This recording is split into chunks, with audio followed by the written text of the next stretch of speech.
샬롬 샬롬 샬롬 샬롬. 하나님 사랑합니다. 여러분 주 안에서 사랑합니다. 네.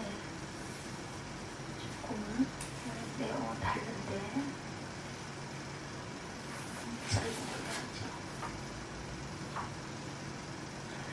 잠언 18장 10절에서 24절 말씀, 입에서 나오는 열매, 이런 제목으로 함께 은혜를 나눕니다. 18장 10절에서 24절입니다. 야훼 이름은 견고한 망대라. 의인은 그리로 달려가 안전함을 얻느니라. 부자의 재물은 그의 견고한 성이라. 그가 높은 성벽같이 여기느니라. 사람의 마음의 교만은 멸망의 순봉이요 겸손은 존귀의 길잡이니라. 사연을 듣기 전에 대답하는 자는 미련하여 욕을 당하느니라. 사람의 심령은 그의 병을 능히 이기려니와 심령이 상하는 것을 누가 일으키겠느냐. 명철한 자의 마음은 지식을 얻고 지혜로운 자의 귀는 지식을 구하느니라. 사람의 선물은 그의 길을 넓게 하며 또 존귀한 자 앞으로 그를 인도하느니라. 송사에서는 먼저 온 사람의 말이 바른 것 같으나 그의 상대자가 와서 밝히느니라. 제비 뽑는 것은 다툼을 그치게 하여 강한 자 사이에 해결하게 하느니라. 노엽게 한 형제와 화목하기가 견고한 성을 취하기보다 어려운즉 이러한 다툼은 산성 눈빛창 같으니라. 사람은 입에서 나온 열매로 말미암아 배부르게 되나니 곧 그의 입술에서 나온 것으로 말미암아 만족하게 되느니라. 죽고 사는 것이 혀의 힘에 달렸나니 혀를 쓰기 좋아하는 자의 혀는 열매를 먹으리라. 아내를 얻는 자는 복을 얻고 야훼게 은총을 받는 자니라. 가난한 자는 간절한 말로 구하여도 부자는 엄한 말로 대답하느니라. 많은 친구를 얻는 자는 해를 당하게 되거니와 어떤 친구 형제보다 친밀하게 되느니라. 열매라는 말을 생각하면 많은 단어들이 생각이 나죠. 우선 우리의 생명을 유지시켜주는 먹거리들이 가장 먼저 생각이 납니다. 창세기 1장 29절 말씀에 보면 하나님께서 천지 만물을 창조하실 때 말씀하시죠. 내가 온 지면을 심에 있는 모든 채소와 씨가 진 열매 있는 모든 나무를 너희에게 주노니 너희의 먹을 거리가 되리라 말씀하십니다. 하나님은 우리 인간을 창조하시면서 우리가 생명을 보존하기 위해서 반드시 필요한 먹을 거리로 여러 가지 열매를 주신 사실을 생각하면 하나님의 사랑이 얼마나 큰지를 느끼게 되죠.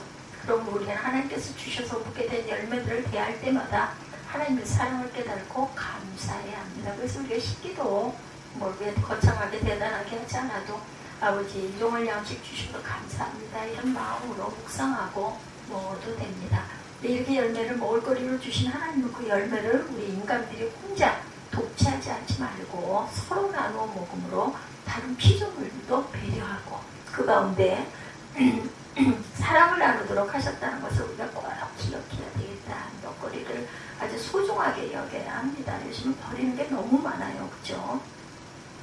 다시 말하면 어떤 종류의 열매든 이 세상의 모든 열매는 공동체 구성원들이 함께 나눔으로 모든 피조물들이 함께 공존하고 더불어 사랑하도록 하셨다는 것, 그 사실을 알아야 되겠다.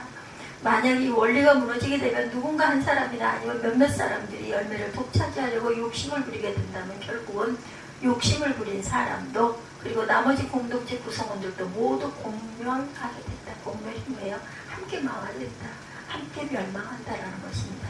이런 사실은 그동안의 인류 역사가 분명하게 교훈으로 남겨놓았어요. 지나친 부의 편중, 열매를 가급적 균등하게 나누지 않게 되면 거기에는 심각한 저항이 일어나게 되고 그렇죠? 너만 먹어? 이렇게 되잖아요. 그죠? 공동체의 질서가 위협을 받게 되고 거기서 더 지나쳐가면 결국은 혁명과 같은 폭동이 일어날 수밖에 없다. 그런 점에서 지금 우리 사회가 부익부 빈익빈 현상이 더 급속도로 가속화되어 가고 있는 현상은 건강하지 못한 증상이다. 이렇게 봐야 할 것입니다. 우리 선조들은 이런 사실을 잘 알고 있었기 때문에 심지어는 들짐승이나 날짐승들에게까지 열매를 나누는 일을 배려했던 것을 알 수 있습니다. 네, 그래서 설이 그 밭이랑 같은데 그죠? 누군가가 집어다 먹게 이삭을 남겨놔라 이렇게 해서 그렇게 될 것이 좀 이렇게 던져놓지 않습니까? 어렵고 가난한 사람들 열매를 거두어드릴 때 남김없이 거두어드리지 말고 그 중에 일부를 남겨놓았어요. 감나무에 가뭄 16개를 남겨두는 경우가 바로 그런 경우다. 옛날에 한 부잣집 노인이 창고 청소를 하기 위해서 머슴을 시켜서 벽가마니를 드러내는데 마지막 한 가마니 드러내려자 그것은 그대로 놓아두라 이렇게 말씀하더랍니다. 그래서 머슴이 그 한 가마니는 무엇을 쓰셔야 하십니까? 하고 묻자 주인 노인이 말씀 말하기를 주도 먹고 살아야 할 거 아니냐고 하셔서 그 한 가마니는 그대로 창고에 놓아두었다고 합니다. 이러한 일이 있은 지 몇 대 후 어느 날 머슴이 마당에 나와보니 신기한 일이 벌어졌더랍니다. 그래서 머슴은 바로 주인어른 좋은 구경거리 있으니 나와보십시오 하고 불렀대요. 이 부잣집 노인 부부가 방에서 문을 열고 마당에 나와보니 큰 쥐 한 마리가 머리에 쪽박을 둘러쓰고 뜰에서 뱅뱅 돌고 있더랍니다. 이것을 신기하게 지켜보고 있는 순간 오래된 묵은 집이 광음을 내며 그만 폭삭 내려앉아 버렸어요. 어떻게 됐어요? 생명을 구했어요. 그렇죠? 그 구경해 준 바람에 결국 쥐가 노인 부부의 생명을 구한 셈입니다. 열매라고 하는 것은 저 말씀드린 것처럼 먹을거리와 같은 열매만 있는 것이 아니고 사실 우리가 살아가면서 하는 모든 행동과 모든 삶은 반드시 유형무형의 열매를 맺게 된다. 그리고 대부분의 열매들은 한 사람에게 해당되는 경우도 있지만 결국은 어떤 식으로든 공동체 구성원에게 직접이든 간접이든 영향과 결과를 미치게 된다. 이 세상에 좋은 열매도 있는가 하면 나쁜 열매도 분명히 있습니다. 요즘 우리 사회의 또 다른 문제로 떠오른 미세먼지 문제도 알고 보면 하나의 열매에 해당이 됩니다. 우리나라뿐만 아니라 이웃나라 중국의 산업화 과정에서 발생하는 산업화의 부산물 곧 열매이기 때문이다. 이런 열매는 나쁜 열매에 해당되는 반면에 어떤 한 사람이 인류 문명에 이바지할 수 있는 어떤 귀한 연구 결과물을 만들어내어서 우리 삶의 질을 높여주는 좋은 열매에 해당한다는 경우겠죠. 이렇듯 열매라고 하는 것은 그 열매가 크든 적든 유형의 열매든 무형의 열매든 결국은 어떤 식으로든 공동체 전체에 영향을 끼치게 되어 있음이 분명하다. 이러한 사실과 관련해 우리는 인과응보라는 말을 잘 알고 있습니다. 인과응보라는 말은 어떤 일의 원인과 결과에는 반드시 그에 합당한 이유가 있음을 의미하는데 이 말과 관련해서 우리가 잘 알고 있는 속담이 바로 심은 대로 콩 심은 데 콩나고 팥 심은 데 팥난다라는 속담이죠. 이 속담의 의미도 모든 일은 원인에 따라서 결과가 생긴다는 뜻입니다.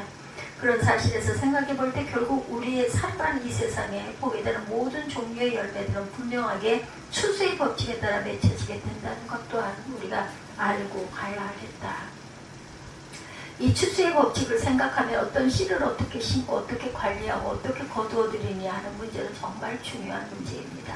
결국 좋은 열매를 맺느냐 나쁜 열매를 맺느냐 하는 문제는 나무도 중요하지만 그 나무의 뿌리가 어디에 내려져 있느냐 하는 문제가 또한 대단히 중요한 법이다. 왜냐하면 열매는 결국 뿌리에서부터 시작되는 것이기 때문입니다. 우리가 살아가면서 먹을거리로 삼고 먹는 열매의 종류는 많이 있어요. 그저 열매를 먹을 때마다 참 신기하다는 생각이 드는데 어떤 열매를 먹게 됐을 때 맨 처음에 어떤 열매를 사람들이 먹어도 되는지 안 되는지 어떻게 알 수 있었을까 이런 생각이 저도 듭니다.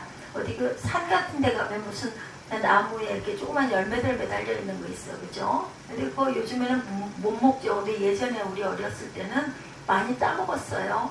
아주 엄청 달콤한 것들도 많았습니다. 이 말씀의 제목과 관련해서 생각해봐도 한 가지 신기한 것은 우리 입으로 들어가는 열매의 종류 많기도 많은데 그 입에서 나오는 열매는 딱 한 가지라는 거죠. 바로 우리가 늘 사용하고 살아가는 말이라는 열매. 물론 이 말이라고 하는 열매도 열매 한 종류이기 때문에 좋은 열매가 있고 나쁜 열매가 있겠죠. 철학자 하이데거는 언어는 존재의 집이다 이렇게 말합니다. 사람은 자기가 하는 말로 만들어진 집에서 살아가는 존재라는 뜻이죠. 거미가 거미줄을 치고 거기에 살아가는 것처럼 자기가 말한 대로 자신의 삶을 살아간다. 그래서 긍정적이고 좋은 말을 많이 해야 합니다. 말과 관련해 생각할 때 말을 잘하는 사람이 있고 잘 말하는 사람이 있어요. 말을 잘하는 사람과 잘 말하는 사람. 둘은 어떻게 다를까? 말을 잘하는 것은 입의 모양, 곧 호흡과 발음, 그리고 발성에 의해서 결정이 되죠. 그러나 잘 말하는 것은 그 사람의 인격에 의해서 결정이 된다는 것. 성경의 말과 관련된 말씀이 많은데 예수님이 오늘 본문에 관련해서 마태복음 12장 33절에서 37절에 이렇게 말씀하고 있습니다. 나무도 좋고 열매도 좋다 하든지 나무도 좋지 않고 열매도 좋지 않다 하든지 하라. 그 열매로 나무를 아느니라. 독사의 자식들아 너희는 악하니 어떻게 선한 말을 할 수 있느냐. 이는 마음에 가득한 것을 입으로 말하니라. 선한 사람은 그 쌓은 선에서 선한 것을 내고 악한 사람은 그 쌓은 악에서 악한 것을 내느니라. 내가 너희에게 이르노니 사람이 무슨 무익한 말을 하든지 심판날에 이에 대하여 신문을 받으리니 내 말로 의롭다함을 받고 내 말로 정죄함을 받으리라. 이렇게 말씀합니다. 이 말씀은 예수님이 귀신 들려 눈목 울고 말 못하는 사람을 고쳐주신 것을 비아냥대는 바리새인들을 질책한 내용이에요.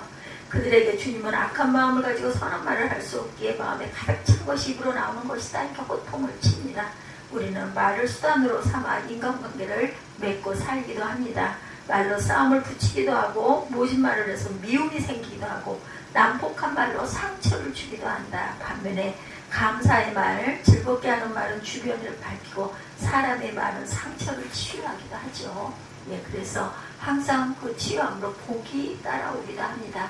말은 인간관계를 더욱 아름답게 발전시켜서 서로를 행복하게 하기도 하고 그동안 쌓아온 좋은 관계를 한순간에 깨뜨려서 원수로 등을 돌리기도 한다. 오늘 본문 말씀이 포함되어 있는 잠언에 특별히 지혜와 어리석음, 겸손과 교만, 악인과 악인의 삶을 여러 가지 측면에서 대조적으로 비유해서 말씀하죠. 결국은 하나님을 경외하는 것이 지혜의 근본이라는 말씀처럼 참된 지혜는 어때요? 하나님에게서 출발한다는 것을 일깨워주고 있는 말씀으로 이루어져 있습니다. 그 말씀들 중에 특별히 잠언을 기록한 솔로몬 왕은 참된 지혜의 말과의 관계성에 대해서 많은 부분을 할애하고 강조하고 있는 것을 볼 수가 있어요.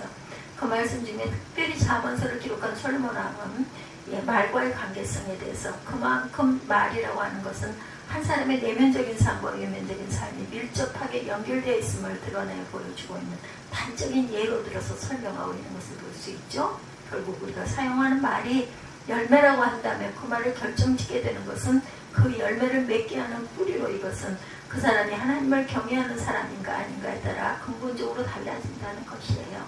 중요한 사실은 오늘 말씀의 제목처럼 우리 입에서 나오는 유일한 열매인 말이라고 하는 것, 그 열매가 좋은 열매냐 나쁜 열매에 따라 그 말을 하는 개인뿐만 아니라 그가 속해 있는 공동체 전체에도 커다란 영향을 주게 된다는 것.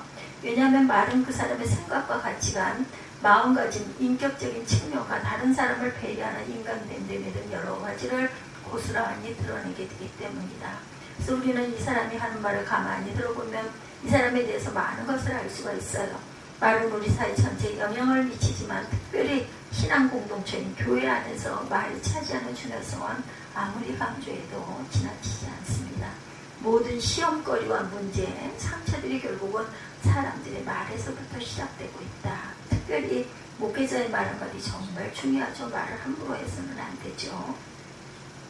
목회자가 평상시에 사용하는 말도 그렇지만 설교 정말 중요합니다. 그래서 우리는 꼭 설교를 잘 읽어보고 필요한 부분인지 아닌지 이것을 잘 생각해보면서 말해야 된다. 사람의 말은 인간관계에만 중요한 것이 아니라 하나님과의 관계에서도 대단히 큰 영향을 끼쳐서 결국은 인간의 영원한 운명까지 결정을 지을 수도 있다는 것. 21절에 죽고 사는 것이 혀의 힘에 달렸다고 그러죠. 혀를 쓰기 좋아하는 자는 너희 열매를 먹으리라. 그래서 우리가 좋은 말을 해야 합니다. 어떤 말이 살리는 말이고 어떤 말이 죽이는 말일까. 칭찬하고 격려하고 축복하고 긍정적인 말을 하는 사람이 사람을 살린다. 비난과 무시하는 말, 욕설과 폭언, 조롱, 빈정대는 말은 사람을 죽입니다. 그것을 듣는 사람이 순간 들어도 그게 오래오래 남죠. 좋지 않죠. 칭찬하는 말도 마찬가지예요. 칭찬받고 나면 이거 뭐 사탕 발린 뭐 나한테 잘 보일 일 있어? 뭐 이런 얘기 하지만 그래도 이게 칭찬하는 말 듣고 나면 기분이 좋아집니다. 이렇게 입에 발린 말이어도 곧 입에서 나오는 열매가 좋은 열매가 되어서 사람을 살리는 말이 되어 오늘도 풍성한 열매를 맺으시고 기쁨의 하루 더위 가운데서 더위를 잘 극복하는 열매들이 되시기를 주님